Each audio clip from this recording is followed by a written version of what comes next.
Gold trusted gold buyers మీరు తాకట్టు పెట్టిన బంగారాన్ని విడిపించి ఈ రోజు ఉన్న మార్కెట్ ధరకు కొనబడను.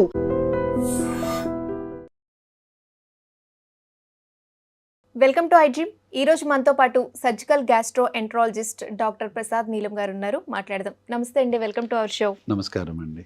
సార్, గ్యాస్ సమస్యకు అసలు ముఖ్య కారణాలు ఏంటి? అంటే లైఫ్ స్టైల్ చేంజెస్ వలన, లేదంటే ఫుడ్ వలన? సో అంటే చాలామంది ఇప్పుడు నేను ఏం తిన్నా సరే నాకు గ్యాస్ ఫామ్ అవుతుంది అని చెప్తారు. అంటే వాట్ ఎగ్జాక్ట్లీ అంటే అక్కడ జరిగేది ఏంటి అంటే, ఇప్పుడు ఏదన్నా మనకి పడని ఫుడ్ తిన్నాము, లేకపోతే టైం కానీ వేళల్లో తిన్నాము, లోపల మనకి ఫుడ్ డైజెస్ట్ అవ్వడానికి యాసిడ్ కావాలి.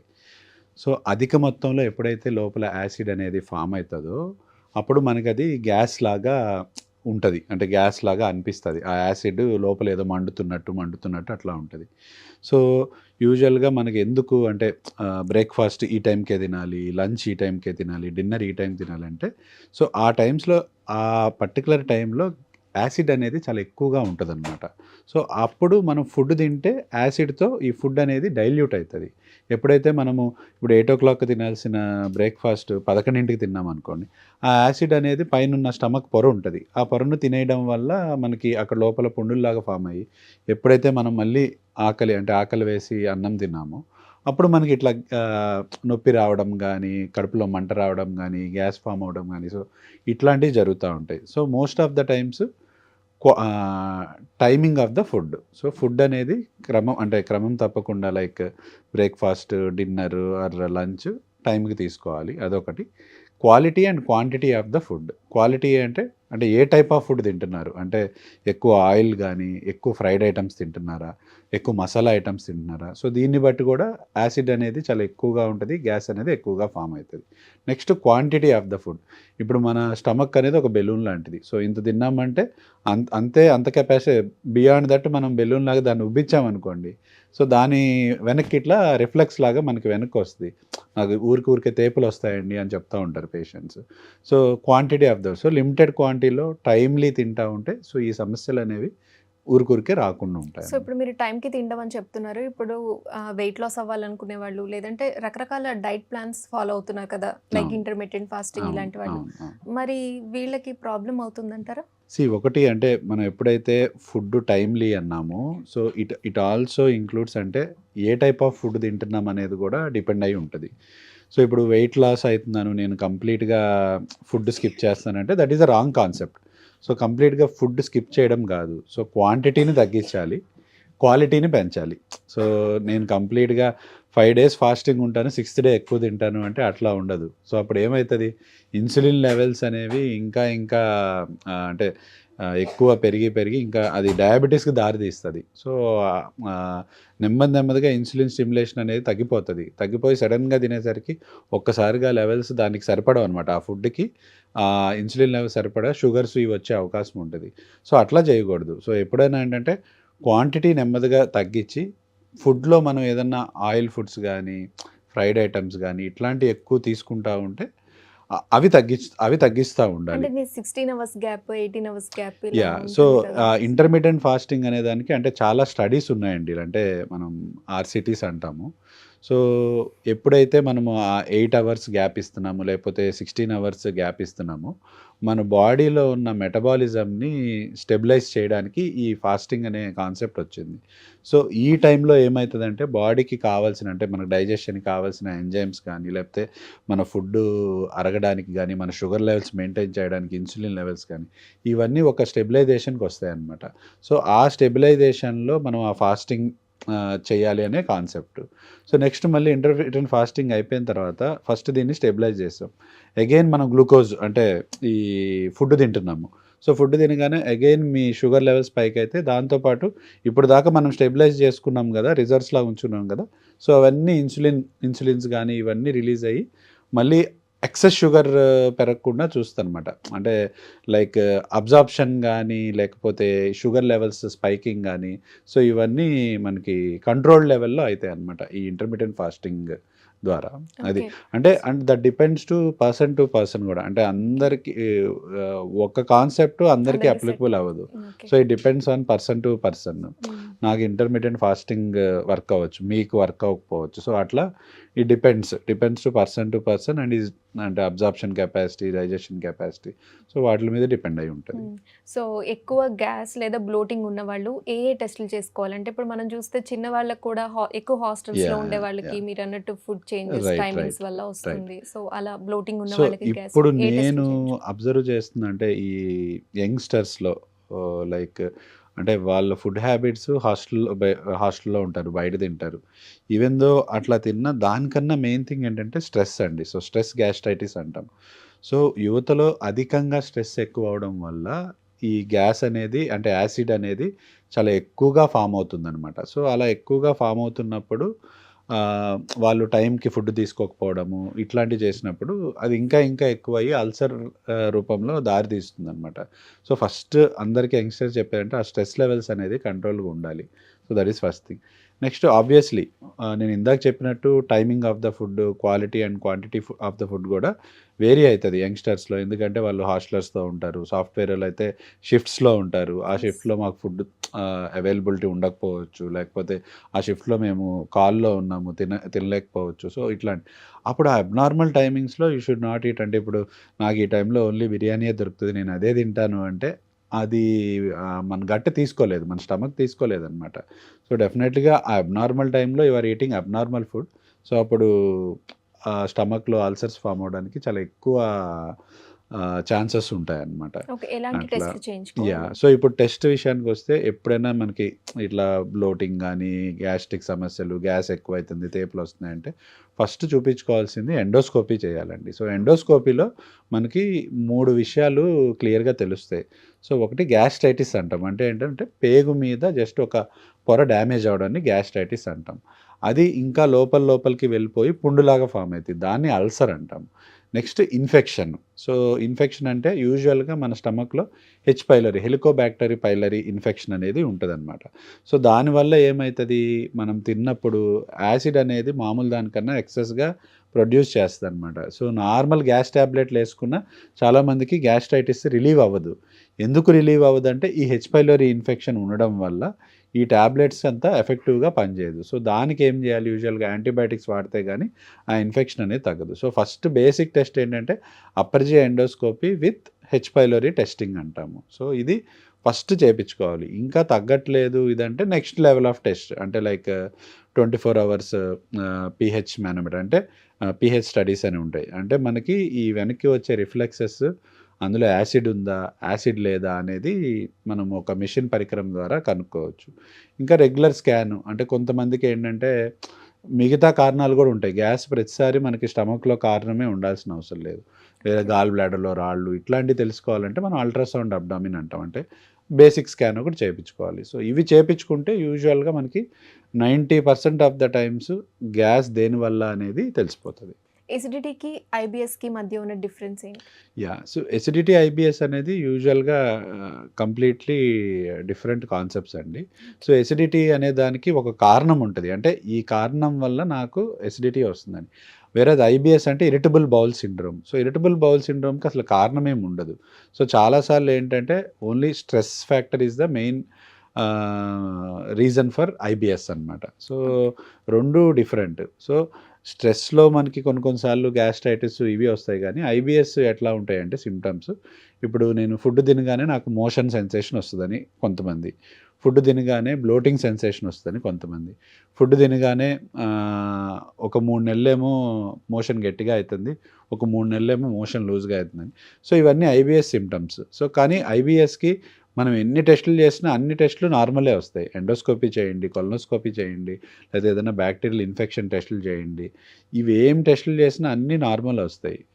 కరెక్ట్‌గా చెప్పాలంటే ఐబీఎస్‌కి ఏమి పర్టిక్యులర్ ట్రీట్మెంట్ అంటూ ఏముండదు. Only changing your life style habits, dietary habits and your stress levels control. So ఇవే యూజువల్‌గా ఐబీఎస్‌కి ట్రీట్మెంట్. వెరాజ్ ఎసిడిటీకి ఏంటంటే మనకి కారణం తెలుస్తది. సో ఇది ఈ బ్యాక్టీరియా వల్ల అయితుంది, ఫుడ్ వల్ల అయితుంది, కారణం తెలుస్తుంది. ఆ కారణాన్ని బట్టి ట్రీట్మెంట్ వాడతాం. ఇన్ఫెక్షన్ ఉంటే 2 వారాల కోర్సు, అల్సర్ ఉంటే 6 వారాల కోర్సు. సో అట్లా డిపెండ్ అయి ఉంటదనమాట. సో గ్యాస్ సమస్య ఎక్కువగా ఉన్నవాళ్ళు దాన్ని సీరియస్‌గా తీసుకోవచ్చా? యాహ్!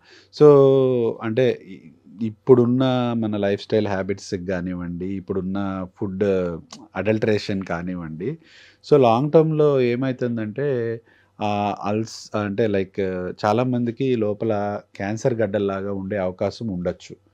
సో ఆ సింప్టమ్స్ కూడా గ్యాస్ట్రైటిస్ లాగే ఉంటది. అంటే లైక్ సార్ తింటున్నాను, ఇంత తిన్నా కడుపు ఫుల్ అయిపోతది. అంటే definitely you should consult a gastroenterologist, endoscopy చేపించుకోవాలి. మోషన్‌లో నల్లగా వస్తుంది. అంటే ఏంటంటే ఆ అల్సర్ లోపలైతే ఉందో, లేకపోతే ట్యూమర్ ఏదైతే ఉందో అది బ్లీడింగ్ అయ్యి ఫుడ్‌తో కలిపి మోషన్ నల్లగా వస్తుంది. మెలీనా అంటామనమాట దాన్ని. సో మోషన్ ఎప్పుడైతే నల్లగా వస్తుందో, కొంచెం తిన్నా మీకు కడుపు ఫుల్ అయిపోతుందో, లేతే తిన్న వెంటనే ఒక హాఫ్ అన్ అవర్ లోపలే మీకు వామిటింగ్ అయితుందో, పసరులాగా పడుతుందో, సో ఇవన్నీ ఏంటంటే వెయిట్ లాస్ అయితున్నారు, ఆకలి సరిగ్గా అవ్వట్లేదు. ఇవన్నీ ఏంటంటే రెగ్యులర్ గ్యాస్ లాగే అనిపిస్తది. అంటే నాకొక పేషెంట్ ప్రెజెంట్ అయ్యారు. 50 ఇయర్స్ ఆవిడ నేను వర్క్ చేసిన దగ్గర అంతకుముందు సిస్టర్ అనమాట. అయితే కొంచెం నాలెడ్జ్ ఉంటది కదా! Medical knowledge. సో వాళ్ళేం చేస్తారు, నాకు గ్యాస్ట్రైటిస్ అని 1 ఇయర్ నుంచి నేను టాబ్లెట్లు వేసుకుంటా ఉన్నాను. కానీ తగ్గట్లేదని మీ దగ్గరికొచ్చాను గ్యాస్ టాబ్లెట్లు. అంటే నాకు సిస్టర్ మీకు ఇట్లా మోషన్ నల్లగా వస్తుందా? వెయిట్ ఏమైనా తగ్గారంటే, "ఆ! తగ్గిందండి" అని చెప్పారు.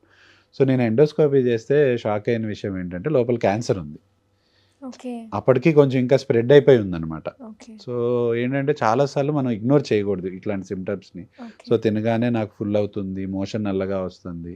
సో ఇట్లాంటి ఏ సింప్టమ్స్ ఉన్నా వెంటనే మీ ఎర్లీ గ్యాస్ట్రోఎంటరాలజిస్ట్ ఎర్లీ కన్సల్ట్ స్టేజ్‌లో కన్సల్ట్ అయ్యి గ్యాస్ట్రోఎంటరాలజిస్ట్ అది కాదు అని తెలుసుకుంటే definitely good thing. So gas తగ్గించడానికి ఎలాంటి డైట్ అండ్ డైలీ హ్యాబిట్స్ ఎలాంటివి చేసుకోవాలి మనం? సో ఇందులో 2 రకాల మార్పులు చేసుకోవాలండి. సో ఒకటేంటంటే dietary changes, life style changes రెండే ఉంటాయి. అంటే లాంగ్ టర్మ్ గుడ్ రిజల్ట్స్ రావాలి అంటే. సో యూజువల్‌గా అంటే టాబ్లెట్స్ ఇవన్నీ నేను చెప్పేదేంటంటే కొంచెం టెంపరరీయే. అంటే లైక్ వన్స్ మీ లైఫ్ స్టైల్ చేంజెస్ చేసుకున్నారు, ఫుడ్ చేంజ్ చేసుకున్నారు, లాంగ్ టర్మ్‌లో definitely you will have good results. So main top 5 foods తీసుకుంటే, ఒకటి స్పైసీ ఆర్ మసాలాస్ ఎక్కువున్న ఫుడ్స్. రెండోది తగ్గించాలి అంటే. తగ్గించాలి. అంటే ఇవి కల్ప్రిట్స్ అనమాట. ఓకే. నెక్స్ట్ ఫ్రైడ్ ఫుడ్స్ ఇవి తగ్గించాలి. So okay. ఫ్రైడ్ ఫుడ్స్‌లో డిఫరెంట్ టైప్స్ ఆఫ్ ఆయిల్స్ మరిగించి వాటిలో చేస్తారు. నెక్స్ట్ థింగ్ వచ్చేసేసి రెడ్ మీట్. అంటే రెడ్ మీట్ అంటే యూజువల్‌గా అంటే మటన్, సో ఈ టైప్ అనమాట. సో అవి ఏంటంటే నార్మల్‌గా అరగడానికి అంటే లైక్ మనం చికెన్ గానీ, ఫిష్ గానీ లేకపోతే నార్మల్ ఫుడ్ అరగడానికి 4-6 అవర్స్ పడితే, ఇవి యూజువల్‌గా 8-10 అవర్స్ పైనే పడతది. దానికి తోడు మనం ఏంటంటే పేగుల కదలికలు కూడా తగ్గిపోతాయన్నమాట. సో ఇది ఇంకొకటి. నెక్స్ట్ వచ్చేసరికి ఈ ఇప్పుడున్న దీంట్లో ఈ pizzas, burgers, noodles, fried rice, so ఇవి ఉన్నాయి కదా! ఇవి కూడా ఏంటంటే మన గ్యాస్ట్రిక్ మొటిలిటీని తగ్గిస్తాయి. సో ఎంత తిన్నా అక్కడే ఉన్న ఫీలింగ్‌లో ఉంటదనమాట. సో ఇవి మెయిన్ కల్ప్రిట్స్. సో వీటిల్ని అవాయిడ్ చేస్తే అండ్ ఇంకోటి పిండి వస్తువులు. అంటే లైక్ మనం ఏదైనా పండక్కి పిండి వస్తువులు అవి చేసుకుంటాం కదా! సో వాటిల్లో కూడా ఇట్ కంటైన్స్ లాట్ ఆఫ్ అంటే అది ఈజీగా డైజెస్ట్ కాని ఐటెమ్స్ ఇవి ఉంటాయి ఆ పిండి దాంట్లో. సో ఈ 5 ఫుడ్స్ గాని అవాయిడ్ చేయగలిగితే చాలా వరకు అంటే అకేషనల్‌గా యూ సో కెన్ హ్యావ్. కంప్లీట్‌గా అవాయిడ్ చేయడం అంటే కుదరదు కంప్లీట్‌గా కదా! అవాయిడ్ చేయడం అనేది ఎవరికీ సాధ్యం కాదు. సాధ్యం కాదు. Occasionally it's a good thing. But okay. Frequently it will definitely monthly 2 damage. Times అలా తీసుకోవచ్చా? అంటే monthly daily once or twice once or అనేవి ట్వైస్. తీసుకోవచ్చు గానీ, ఇవే రెగ్యులర్‌గా తీసుకుంటే మాత్రం డెఫినెట్‌లీ మీ స్టమక్ డేంజర్‌లో హ్మ్. ఉన్నట్టే. సో చాలా సో మందికి పులుపు తిన్నా కూడా పడదు. అది ఎందుకంటారు? ఇది పులుపు గ్యాస్ అంటే సమస్య. చాలా సార్లు ఏంటంటే పులుపులో యాసిడ్ ఉంటది. యాసిడ్ తీసుకోగానే మనకు ఆ రిఫ్లెక్స్ అనేది వస్తదనేది కాన్సెప్ట్. అది ఖచ్చితంగా పులుపు వల్లనే అనేది ఏం లేదు. అందులో ఉన్న కొన్ని కంటెంట్స్ వల్ల అట్లా అనిపిస్తది గానీ, బట్ అది ఏంటంటే మన సైకలాజికల్ ఫీలింగ్. పుల్ల దాంట్లో యాసిడ్ ఉంటది. ఆల్రెడీ నాకు యాసిడ్ వల్ల గ్యాస్ట్రైటిస్ వస్తుంది అనేది ఉంటది గానీ, రియాలిటీలో అది రియల్ కాదు. కరెక్ట్ ఏం కాదు. చాలా యాహ్! మందికి దోస పిండి, ఇడ్లీ పిండి ఇవి తిన్నా కూడా అంటే దోసలు, ఇడ్లీ తిన్నా కూడా దోస, పులిసిన ఇడ్లీకి రాదండి. వాటిలో ఉండే చట్నీకొస్తది. అంటే మనం వి ఆర్ యూజ్డ్ ఫర్ అంటే ఇండియన్ అంటే మన పాపులేషన్ అంటే ఎస్పెషల్లీ తెలుగు ఈటింగ్ మన స్టైల్ ఏంటంటే 2 చట్నీలు చేసుకునేది. సో ఒకటేంటంటే పల్లీ చట్నీ. పల్లీ చట్నీ. రెండోది అల్లం చట్నీ గానీ, టొమాటో చట్నీ గానీ అట్లా యెస్. తీసుకుంటాం. పల్లీ చట్నీ తీసుకున్న వాళ్ళకి విపరీతంగా సమస్యలొస్తాయి. అంటే on a regular basis. Places వాటికి రిఫ్లెక్స్ వచ్చే ఛాన్సెస్ చాలా ఎక్కువ ఉంటుంది. ఓకే, సో పల్లి చట్నీ నార్మల్ గా హెల్త్ కి మంచిదే కదండి? అందులో ఉండే కంటెంట్స్ మంచిదే కానీ గ్యాస్ట్రైటిస్కి it's a culprit. Okay, gas సమస్య ఉన్న వాళ్ళు ఎక్కువగా ఎక్కువగా తీసుకోకూడదు. వాళ్ళకి మళ్ళీ అల్లం చట్నీ కానీ, అంటే రోటి మనం నూరుకున్న పచ్చళ్ళు ఉంటాయి కదా, లైక్ టమాటో కానీ అల్లం చట్నీ కానీ, అవి బెటర్. పల్లి చట్నీ బాగా గ్యాస్ట్రైటిస్ కాజ్ చేస్తాయి రెగ్యులర్గా ఈ సమస్య ఉన్న వాళ్ళకి. ఓకే, ఎస్టిటీ ఉన్న వాళ్ళు చాలా మంది అప్పటికప్పుడు ఇన్స్టెంట్ గా తగ్గడానికి వాటర్ లో కలిపేసుకొని తాగుతూ అంటే ఇగ్నోర్ చేస్తారు.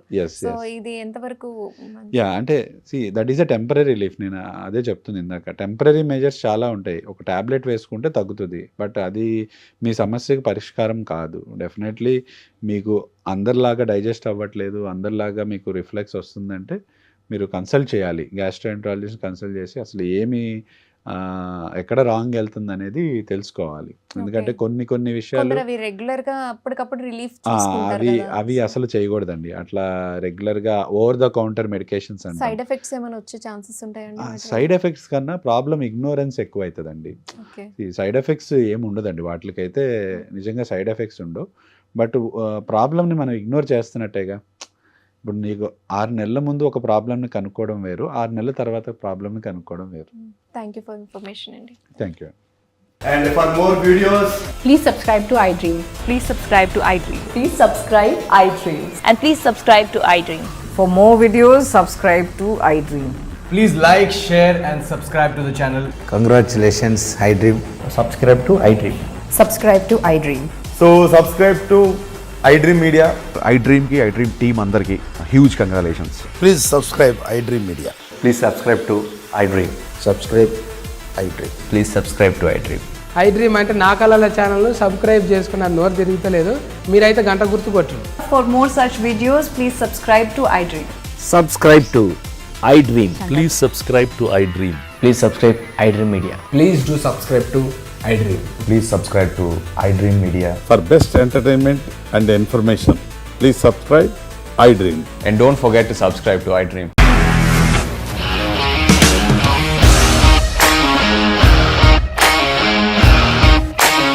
ఇండస్ట్రీలో కమిట్మెంట్ ఇష్యూస్ వస్తే నీకు కూడా వచ్చినట్టు మార్నింగ్ తీసుకెళ్ళాలంటే కొట్టి పడేస్తాడు.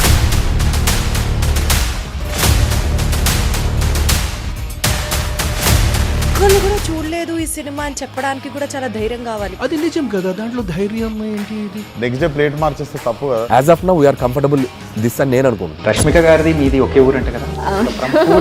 నీకు కోపం వచ్చిందంటే బాగా తిట్టేత్తరా? తిట్టేద్దామండి.